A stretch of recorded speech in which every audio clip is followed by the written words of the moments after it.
Frederick Chopin 19वीं सदी के एक मशहूर आहंगसाज थे, म्यूजिक कंपोजर थे। वो एक पियानिस्ट थे जिनके लिखे हुए पीसेस उनके जमाने में ही काफी मकबूल हो गए।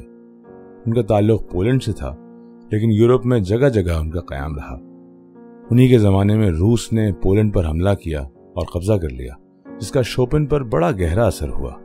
उनके तजुर्बात का सीधा सीधा असर उनकी मौसीकी पर हुआ, जिसमें तरह तरह के रंग देखे जा सकते हैं। शायद यही बात है जिसे फैज ने इस नज्म में बार बार दोहराया है, शोपेन का नगमा बजता है। आप जो बैकग्राउंड म्यूजिक सुन रहे हैं वो शोपेन का ही एक ट्रैक है, मुलाहिजा कीजिए। फैज अहमद फैज। छलनी है अंधेरे का सीना, बरखा के भाले बरसे हैं, दीवारों के आंसू हैं रवा, घर खामोशी में डूबे हैं, पानी में नहाए हैं बूटे, गलियों में हू का फेरा है, शोपी का नगमा बजता है।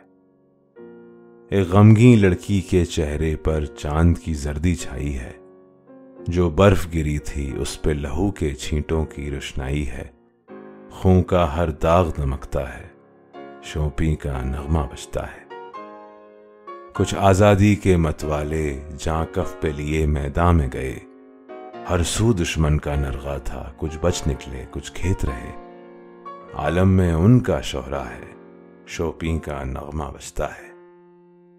एक कूंज को सखियां छोड़ गईं आकाश की नीली राहों में, वो याद में तन्हा रोती थी लिपटाए अपनी बाहों में, एक शाही उस पर झपटा है, शोपी का नगमा बजता है।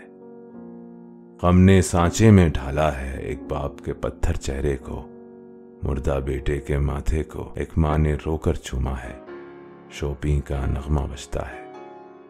फिर फूलों की रुत लौट आई और चाहने वालों की गर्दन में झूले डाले बाहों ने, फिर झरने नाचे छन छन छन, न बादल है ना बरखा है, शोपी का नगमा बजता है।